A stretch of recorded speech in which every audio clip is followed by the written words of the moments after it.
하나님의 은혜와 평강이 오늘 또 수요예배에 나오신 성도들 위에, 가정 위에, 자녀들의 앞날 위에 임하기를 주의 이름으로 축원을 드립니다. 이렇게 또 수요예배 많은 일들 속에서 분주한 가운데 주님 앞에 또 가까이 가기 위해서 이 수요예배 자리에 나왔기에 주님께서 더 큰 은혜와 예비된 그런 축복들을 한량없이 여러분에게 부어주리라 믿습니다. 예수님께서 십자가에서 죽으시고 이제 무덤에서 살아나셔갖고 제자들에게 보이시고 또 성도들에게 보이시고 40일간 이렇게 증거들을 나타내 보여주셨습니다. 주님께서 이제 사망 권세 폐하시고 이렇게 자신의 그 부활로 나타내셔서 이제 부활의 이제 첫 열매가 되셨고, 부활에 소망하는 자들에게 다 이제 부활의 영광, 그 은혜를 잊게 되는 그런 귀한 일이 이제 예수님 통해서 일어나게 됐어요. 사망 권세가 잡혔고 났습니다. 이렇게 돼서 예수님께서 이렇게 여러 날을 증거를 보이시다가 40일 동안 보이시다가 이제 제자들 보는 앞에서 예수님께서 감난산에서 성천하시는 그런 시간이 되었습니다. 그래서 성천하셨어요. 십자가에 죽으시고 3일 만에 부활하시고 40일간 보이셨다가 40일째에 성천하신 걸로 성경에 기록되어 있습니다. 그래서 예수님은 성천하시면서 제자들을 향해서 축복하시고 손을 들어 축복하시고 성천하셨다, 그렇게 말씀하고 있습니다. 50절 말씀해 보면 이렇게 나와 있죠. 50절 한번 읽어봅니다. 시작.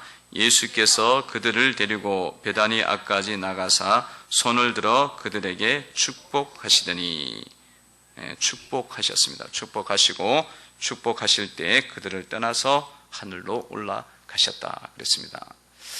자, 예수님께서 승천을 하시면서도 또 제자들에게 또 축복하시고 복을 선포를 했습니다.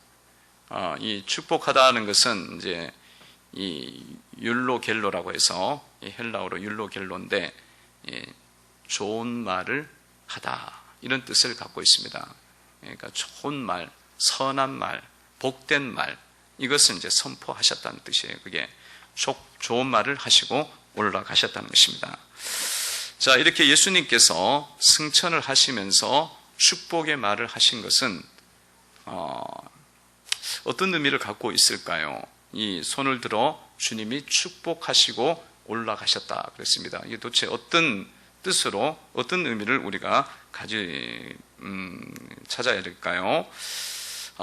이 예수님께서는 항상 성도들을 축복하시는 분이라는 것입니다.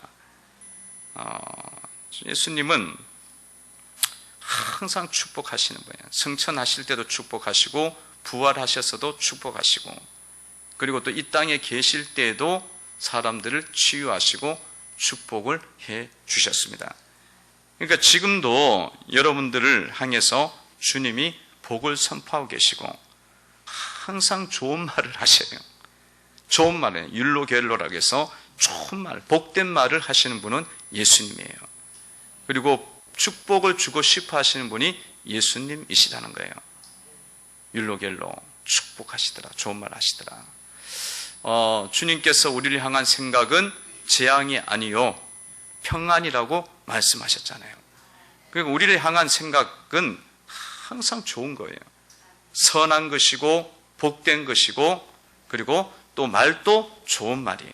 좋은 말. 그러니까 우리는 주님이 우리를 향한 기본적인 그 태도와 그 자세는 복을 주시고자 한다는 거예요. 복을 주시고자 해요. 그게 얼마나 좋아요. 얼마나 좋아. 반대로 마귀는 어때요? 마귀는 저주하고 좋은 말 안 하죠. 마귀는 항상 나쁜 말 하도록 하고, 나쁜 말 할 뿐만 아니라 남에게 나쁜 말 하도록 충동질하고, 또 안 될 것이다, 못 될 것이다, 저주하고 그렇게 하는 것이 또 마귀의 모습이, 마귀잖아요. 그 마귀예요. 예수님은 그런 분이 아니에요. 항상 좋은 말 하시고, 항상 긍정적인 말을 하시고, 항상 복의 말을 선포를 하십니다. 그러니까 여러분,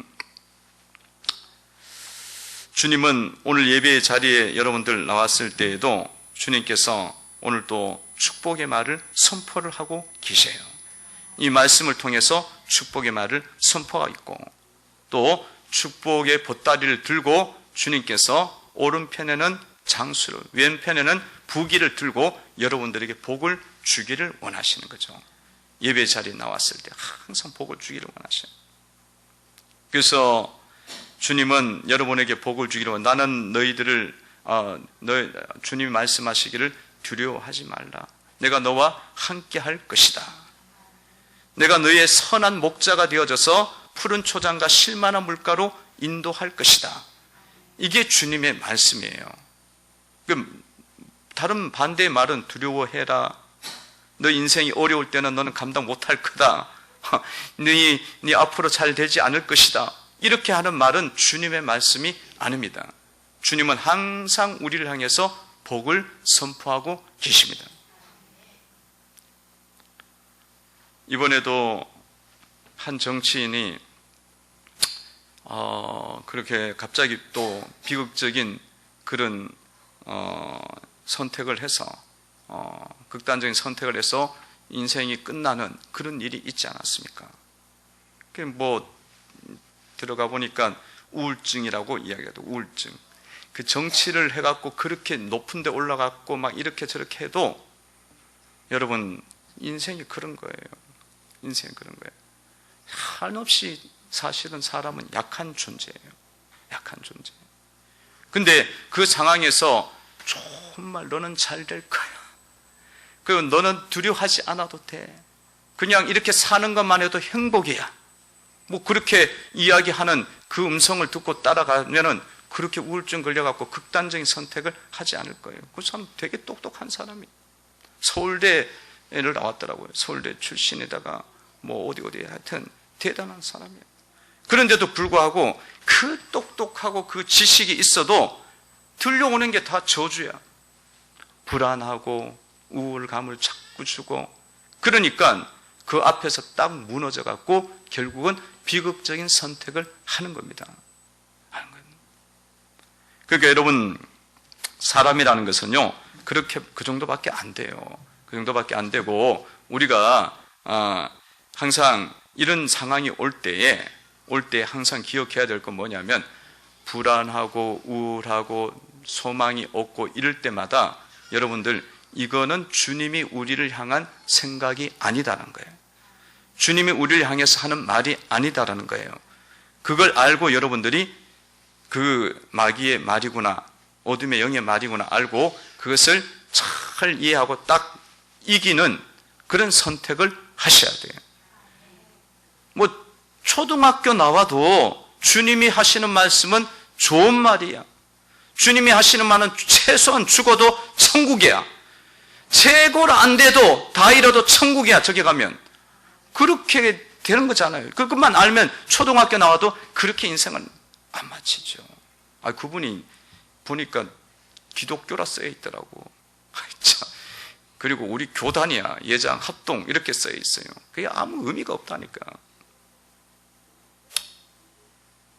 그러니까 여러분, 믿음으로 우리가 살아가고 믿음으로 우리가 살 때에 주님의 복이 얼마나 큰지, 큰 은혜가 있는지를 우리가 알고 삶의 어려운 순간 속에서도 흔들리지 않는 그리스도인이 된다는 것입니다. 여러분, 항상 우리가 주님이 주시는 말씀, 주님이 주시는 은혜들 항상 귀를 기울이고 그 은혜를 계속적으로 여러분들 사모하고 나아가기를 바랍니다. 여러분, 찬송가도 있잖아요. 주 운생 위에는 참 기쁨 없도다. 날 사랑하신 주 늘 계시옵소서. 기쁘고 기쁘도다. 항상 기쁘도다. 나 주께 왔사오니 복 주옵소서. 이 사람은 봐요, 벌써 주 음성 외에는 더 기쁨 없어. 주님이 주시는 음성은 너무나 귀한 음성이라는 거예요. 날 사랑하신 주님, 그 사랑이 얼마나 큰지를 알잖아요. 그래서 주님 앞에 나갈 때마다 주님은 나에게 복 주시는 분이다. 그러면서 이렇게 찬양하잖아요. 주 음성에는 참 기쁨 없다. 한번 불러볼까요? 찬양. 주 음성에는 500장이 돼요? 446장이에요. 주 음성에는 4개가 붙어서 안 될 것 같은 찬양을 해봐. 연습으로 해보는 거야, 계속. 오늘 찬양 많이 하게 생겼는데요. 주 음성에는 1절만 부르겠습니다. 주 음성에는 446장.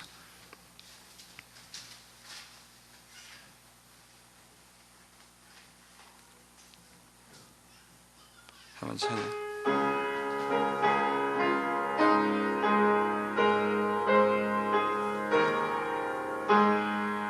주 음성에는 참 기쁨 없도다. 날 사랑하신 주 니 계시옵소서. 기쁘도다. 항상 기쁘도다. 나 주께 왔사오니 주옵소서. 아멘. 아멘. 주 음성 외에는 참 기쁨 없도다. 그러니까 이 주님이 우리에게 하시는 말씀, 주님이 우리를 향한 갖고 있는 기본적인 그런 마음, 그 마음이 늘 좋은 거라는 거예요. 좋은 거, 복 주는 거니까. 그러니까 더 기쁨 없는 거야. 이 찬송가를 지은 이 가사를 지은 사람은 신앙인이잖아요. 이 신앙인은, 이 성도는 그 주님이 우리를 향한 자세를 너무나 잘 알고 있는 거예요. 너무나 잘. 오늘 또 여러분 이 예배 자료 여러분들이 나왔을 때에 주님께서 여러분들 향한 그 마음은 항상 율로겔로입니다. 축복하기를 원합니다. 축복하기는 얼마나 기회예요. 너무 좋잖아요. 그리고 여러분, 우리 주님이 이렇게 축복하면서 올라갈 때 손을 들고 축복을 하셨다. 그렇게 말씀하고 있죠. 50절, 51절에 그렇게 나와 있어요. 50절, 51절 다시 한번 읽어봅니다. 시작. 예수께서 그들을 데리고 베다니 앞까지 나가사 손을 들어 그들에게 축복하시더니 축복하실 때에 그들을 떠나 하늘로 올려지시니. 아멘. 주님께서 손을 들어서 축복을 하셨다는 거예요. 손을 들어서. 주님이 손을 들어 축복하신 것은, 주님이 주시는 축복은 다함이 없는 축복이라는 것입니다. 다함이 없다는 거예요. 다함이 없다. 주님께서 우리에게 복을 주실 때에는 여러분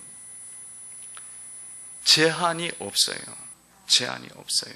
그리고 불가능한 것은 없습니다. 주님이 손을 들어 축복하신 것은 사실은 너무 복을 주고 싶다는 거예요. 주님이 갖고 있는 손에 있는 것 다 주시고 싶은 거예요. 할렐루야. 주님이 왼손에는 부기를, 오른손에는 장수를 주님이 들고 계신다 그러잖아요. 말씀을 지키는 자에게.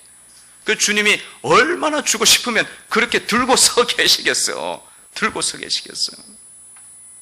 그래서 그럴 만한 자를 찾고 계시고, 그럴 만한 자에게 주님이 그 은혜를 주시고 계십니다. 그러니까 오늘 예배의 자리에 오신 분들에게도 주님 말씀을 짓고 주님의 계명을 따르고 주님을 사랑하면 주님은 그분들에게 그 은혜를 주고 싶어 하세요. 손을 들어 주고 싶어 하는 거예요. 들고 주고 싶어 하시는 거예요. 그런데 우리가 눈이 안 열리니까 주님이 뭘 들고 계신지를 몰라. 해초리를 들고 계신지 자꾸 아는 거예요. 주님이 뭘 들고 계신지를 몰라. 말씀을 통해서 우리가 주님이 들고 계신 것을 온전하게 깨달아야 될 줄 믿습니다. 영적인 눈이 열려서 주님이 들고 계신 것을 보아야 된다는 거예요. 그러니까 주님이 들고 계신 게 안 보이니까 하나님께 나오는 것도 어떤 때는 힘든 거야. 하나님께 나오는 게 어떤 때는 의무감으로 나오는 거지. 뭐 의무감도 필요하지만 주님을 우리가 섬길 때는 자발적, 자원적 섬김까지 가주셔야 된다. 그러니까 즐거운 마음으로 주님을 섬겨야 돼요. 즐거운 마음으로. 의무로 나오는 것도 기해요. 의무로도 안 나오잖아. 여기도 비어있고 저기도 비어있고 저기도 비어있잖아. 의무로도 안 나오잖아. 그 의무로도 나오는 것도 너무나 기해. 그러나 그 정도의 신앙을 갖고 계속 갈 수는 없어요, 우리가. 앞으로 우리가 평생 예수님 믿고 죽을 때까지, 주님 만날 때까지 우리 예수님 믿고 따라갈 때 의무감으로는 힘들어서 안 돼요. 의무를 넘어서 주님 앞에 나가면 주 음성에는 더 기쁨 없도다. 나에게 주님 복 주시옵소서. 그런 자원하는 마음, 즐거운 마음을 다윗과 같이 그 마음을 가지고 주님께 나가야 되고요. 손을 들어 주님 축복하신 것은 그걸 알고 계시라. 그리고 주님께서 손을 들고 축복하신 것은 주님이 어떤 상황 속에도 복을 줄 수가 있다는 거예요. 진짜예요. 주님의 팔은 영원하신 팔입니다. 주님의 팔은 영원하셔. 어느 곳에 있든지 나에게 힘을 주시고 고난 내 영혼에게 회복을 주시고 치료를 주신다는 거예요. 나의 믿음 연약해져도 주님 영원하신 팔, 권능의 팔로 나를 일으켜 세우시는 분이야. 그래서 주님의 손을 들고 축복하신 거예요. 그래서 성도 여러분, 그런 뜻을 주님이 갖고 그 마음을 갖고 손을 드신 거예요. 일부러 드신 거예요. 부활하시면서 성천하시면서 축복하셨다는 건 너무나 귀한 거예요. 제자들에게 너무 귀한 용기와 담대함을 주는 것이었죠. 여러분, 주님의 축복을 받은 여러분들은 이제 그 축복을 받은 사람들은 어떻게 살아야겠어요? 사명을 감당하면서 살아야 됩니다. 사명 감당하면서. 그냥 복을 받기만 하고 복을 나눌 줄 모르고 복을 쓸 줄 모르고 그러면은 그게 진짜 축복이 안 돼요. 나중에는 그 복이 사라져, 소멸돼. 내가 받은 복이 있으면 그 복을 나누고 베풀고 복음 전파하는 데 쓰고 드리는 삶을 살아가셔야 진짜 복이 되는 거예요. 그 복이 점점 더 오는 거야. 점점 더 오는 거예요. 그러니까 여러분, 축복 받는 데만 멈추면 안 되고, 내 복 받아야지, 물질에 복 받아야지, 내 자녀의 복 받아야지, 그거 복 받아갖고 그냥 잘 먹고 잘 살라고 그 정도로 멈추면 안 된다 이거예요. 그 가지고 주님을 위해서, 주님의 나라를 위해서, 영혼 구원을 위해서 쓰임을 받고 드려져야 된다는 거예요. 그 제자들을 축복하신 이유가 앞으로 권능을 받아서 나가서 복음 전하라는 거예요. 복음 전하는 거예요. 여러분, 날마다 여러분의 삶이 내가 어떻게 주님의 사명을 감당할까? 그것이 여러분의 고민이 되셔야 될 줄로 믿습니다. 날마다 내 고민이 어떻게 하면 먹고 살까? 이건 너무 좀 그렇잖아요. 예수 믿는 사람들이. 그렇잖아요. 그 정도에 머물면 바깥 사람들도 그렇게 살거든. 어떻게 하면 잘 먹고 잘 살까? 바깥 사람들이 이야기예요. 세상 사람들이 이야기잖아요. 우리가 단순히 복을 잘 받고 살기만 원한다면 그거는 세상 사람들하고 방식만 조금 다를 뿐이야. 하나님 믿어갖고 복 받겠다는 거고, 그 사람은 지가 이래갖고 복 받겠다는 거 아니야. 아니면 속여갖고 복 받겠다는 거고, 다를 뿐이야. 우리는 그 정도를 넘어서서 어떻게 하면 주님의 일을 이루고 영혼 구원의 역사를 이루고 하나님의 일을 이룰까? 이것이 날마다의 나의 소원이고 나의 기도의 제목이 되어야 되는 줄로 믿습니다. 여러분, 오늘도 여러분들 은혜의 자리에, 여러분들 예배의 자리에 나왔습니다. 제가 예배의 자리에 자꾸 나오라 그러면서 은혜의 자리다, 축복의 자리다, 진짜예요. 그 은혜의 자리죠. 여러분들 나와서 이렇게 은혜도 많이 받으시고 주님의 성령의 역사들을 여러분들이 받으셔갖고 영혼이 침체해 있지만 다시 소생하고, 말씀 들으니까 말씀이 내 영혼을 세우잖아요. 주의 말씀은 살아있잖아요. 내 영혼을 부흥시키잖아요. 내 육신도 치유하잖아요. 그래갖고 그걸로 끝나는 게 아니라 그걸 받아서 영혼 살리자 이거예요. 그래서 오라는 거예요. 자꾸 오라는 거예요.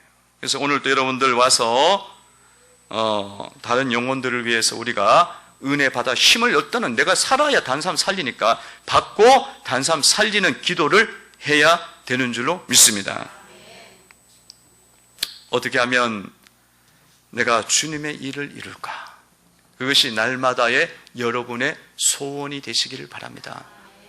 그 최고의 소원이 돼야 돼요. 주님처럼, 예수님처럼. 예수님 뭐라 했어요? 나의 양식은 주님 나를 보내신 이의 뜻을 행하며 그 일을 온전히 이루는 것이라. 나의 양식은 아버지의 뜻을 이루는 거야. 영혼을 살리는 일, 사람을 살리는 일, 지옥 갈 영혼을 천국 가게 인도하는 일, 심취한 영혼을 부흥시키는 일, 마귀에게 빠져있는 영혼들 마귀 걸어내게 하는 일, 그 일을 하는 것이 우리의 소원이 되어야 된다는 거죠. 그런 결단을 하시고 그 소원을 갖고 여러분들이 살아가면 축복이 계속되는 축복이 됩니다. 천대까지 이건 흘러가요. 근데 그냥 내가 잘 먹고 잘 살고 이거 완전 하나님 이용해 먹은 거야. 뭐 이용해 먹으려고 그런 건 아니지만 그러다 보면 그런 오리에 빠지는 거예요. 그래서 우리가 마귀에게 굉장히 많이 속잖아요. 어둠의 영에게 얼마나 많이 쏟고 지내. 그러니까 고난이 와서 한국의 교회가 순교하고 고난받고 신사참배 이기고 어떻게 저떻게 하고 영적으로 부흥하니까 주님이 물질의 부흥을 줘버리잖아요. 그리고 세계에서 존귀한 나라로 주님이 세우잖아. 그렇기 때문에 이게 뭐 이상한 사상도 들어오고 이게 그 물질에 묶여갖고 이게 또 바알 세상 물질의 신에게 절해버리는 모습으로 가버린다는 거예요. 그게 아니야. 이렇게 주님이 우리의 삶을 풍요롭게 하고 내 자녀의 삶을 풍요롭게 했다면 어떻게 하라는 거예요? 주님의 나라를 이루어가라고 이런 은혜를 주신 거예요. 근데 이게 사람들이 자꾸 쏘가. 교회도 쏘가. 그렇게 되면 자꾸 쏘거든. 그런 반복이 되는 것이 아니라 깨어나서 살리는 일들을 이루어야 되리라 믿습니다. 여러분들이 결단을 하셔요. 나는 어떻게 영혼들을 살릴 수 있을까? 침체한 영혼들을 더 살릴까? 더 하나님을 사랑하는 영혼들로 세워갈 수 있을까? 내 자녀가 어떻게 하면 주님을 더 열심히 믿도록 만들 수 있을까? 나처럼 주님을 알고 주님을 경배했으면 좋겠는데 그렇게 하기 위해서 내가 어떤 결단들을 내가 해야 될까? 여러분의 삶에서 부족한 것, 주님이 알려주시는 것, 그거 하나를 한번 깨트려 보시기를 바랍니다. 넘어서 보라는 거예요. 넘어서. 저는 최근에 우리 교우들이 좀 더 영적으로 깊은 체험을 했으면 좋겠다 그런 마음이 있어서 제가 하나 결단을 했어요. 어떤 결단이냐면 새벽에 이제 기도를 하고 새벽 기도를 하고 제가 7시 되면 보통 이제 기도를 끝내고 갔어요. 7시가 내 한계야. 한계. 7시 되면 주님이 한참 기도하다 보면 마음에 평안을 주셔. 그래갖고 내 마음에 이제 편안하구나. 그때부터 육신도 졸려. 그래갖고 너무 피곤해. 졸려. 이러면서 이제 한계를 느끼면서 집으로 가는 거예요. 집으로 가서 이제 밥을 먹는. 근데 이 부분을 내가 깨야겠구나. 뭐 7시까지 하는 것도 양적으로 봐서는 적은 기도는 아니지만 더 넘어가는 기도를 내가 해야만 성도들이 더 깨어날 수 있겠구나. 그래갖고 제가 한번 도전을 지금 몇 주째 이제 쭉 하고 있어요. 뭐 안 되는 날도 있는데 도전을 해보는데 그 7시를 딱 넘으니까 그 다음부터 진짜 안 졸려. 오히려 그 다음부터 더 멀쩡해지는 거지 몸이. 그래서 주님이 또 그런 부분에 대해서 깨닫게 하시고 또 도전하게 해주셔서 감사를 드리고 있습니다. 그러니까 여러분 삶에도요, 자녀들이 계속 영적으로 무뎌 침체 있고 순원들이 저조해. 그래. 또 내 어떤 관련된 사역의 그룹들이 믿음으로 크게 팍 일어나야 되는데 일어나지 않아. 그러면 내가 한번 주님 앞에서 헌신해야 되고 결단할 부분이 뭐가 있는지 살펴보시고 한번 시도해 보세요. 그러면 이게 확 일어나요. 영적으로 깨어나는 역사가 일어납니다. 그래서 오늘 이 밤에 주님의 복을 여러분 받은 여러분 주님의 사명을 이루셔서 우리 교회를 세우고 하나님 나라를 이루어가는 교회로 만드시기를 바랍니다. 기도드리겠습니다.